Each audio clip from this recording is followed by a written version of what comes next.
Well, as you can see, oh, good morning by the way. It's been a while since I've been in here, and going to be first of many mornings spent in the train shed. Anyway, I thought I'd bring you up to date with what's going on. As you can see by that first scan, it's a bit of a dog's breakfast in here at the moment, with work being going on with this window here, this skylight. I don't know whether you remember, but all the architrave around the window had lots of gaps in it, had massive great ant nest behind it. Well, cleared all that out, and I've put more strips of plywood all the way around the edge and sealed it as I went. So just got to finish that off and get a bit more expander foam up in that little wriggly gaps there between the frame of the windows and the actual skylight. Once I fill that up, then I can trim it up, get a bit of paint on it, and then I can make sure that the other side here is sealed up as well. I'm undecided whether to take the architrave off and put strips of plywood around it like I did the other one yet. I'll just play that by ear at the moment, but the main one was that other one. So that's that. So in the meantime, not being out here, I've been going on with some buildings, as you may have seen a few little snippets on my Instagram account. So I'll bring you up to date with that next. These buildings here, the structures, they're all been done, and they're 99% complete, ready to find a home on the layout. There's several there that I've been working on lately and in the past, and some plastic buildings that like this one over here and this one here that have been getting quite a bit of enhancement, and even the little old station there in the background and the oil refinery. They're all plastic buildings along with this one that my wife's painting skills have been embellished upon, and she's done a pretty good job of making them look a little bit better than just a plastic kit. We've gone a little bit further with some of them, like this little one here, by adding a bit of signage, and people, of course.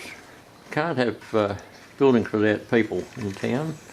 And around the back there's some shady goings on of some sort, but this is all portrayals of real lives, so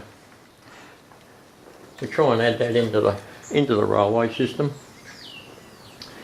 So there's several different sorts of kits here that, of course, you may notice. That's a Campbell's kit, of course.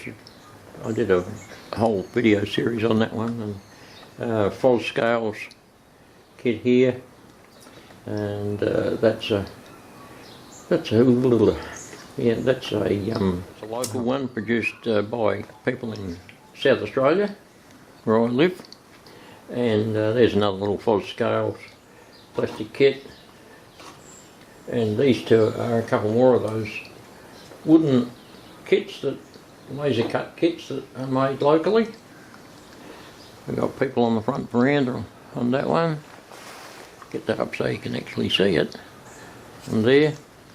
So they've all been on my Instagram. So they're pretty well ready to go, and the couple of others are elsewhere. I'll show you them. Now, I started this face shovel some time ago, and it's caused me a lot of frustration. So much so that I kept coming back to it about 20 times, and I wasn't entirely happy with it, and that's probably why I kept having to come back and try and finish it. And yeah, it turned out to be a very difficult kit. One of the tracks split. The only way I could think of was super gluing it, holding it all together with a clamp, and super gluing a couple of pieces of craftwood underneath, so that when it sits on the deck and you get some scenery around it, you're not going to see them. And the actual body of the thing, I mean, it's half decent, but oh hell, it was very fiddly and not super enjoyable kit to make. So I've done the best I could. It needs a couple of more little parts put on yet, just to finish it off, and a little bit more weathering. But I'm not going to persist with it too much more. I think it can become a static little piece somewhere in a quarry on the layout, and we'll call it that. Apart from that, been working on another Foscales and bar mill kits inside. We'll bring you up to date with those.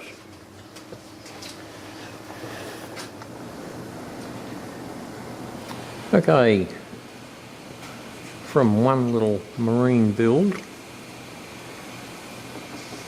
to another, while we're on the theme of water.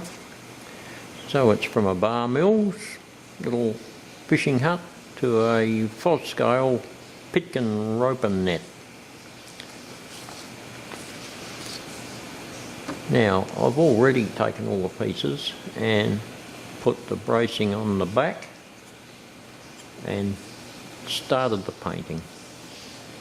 This is going to be yet another grotty little riverside or bayside building. So I've started with 3 different shades of white on all these little wooden siding wall panels. Also did a Jason Jensen, and thank you very much Jason for this tip. I got the blade, very sharp blade, that type of thing that you don't want to stick your fingers with, and lifted up some of the planks.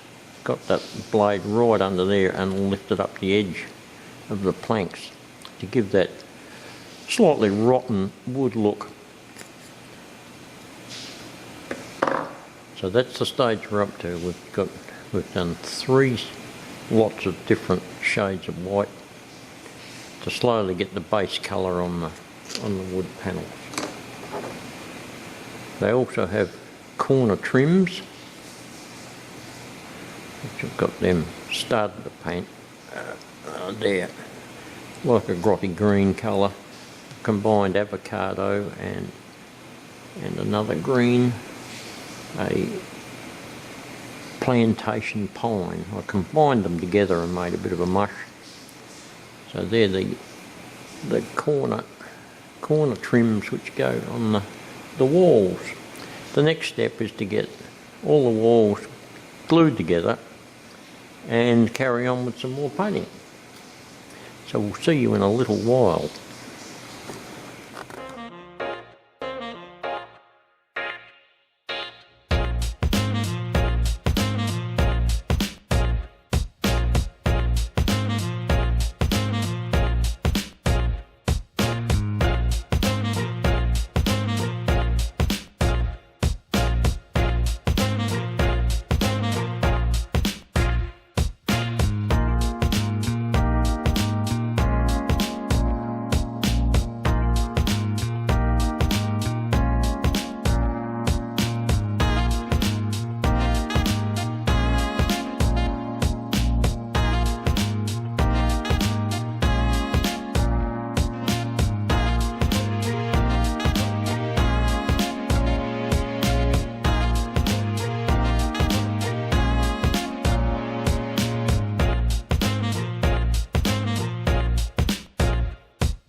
here's the current situation.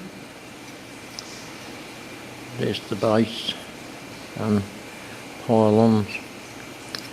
I've got some inner details that are going to get covered up when I put the building on, but I always like to put something inside the buildings, and that way you might get a little glimpse of them through a slightly open door or a window.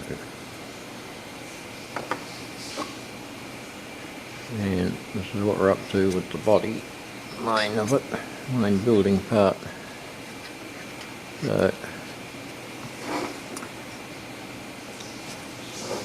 that's going to go on there like so.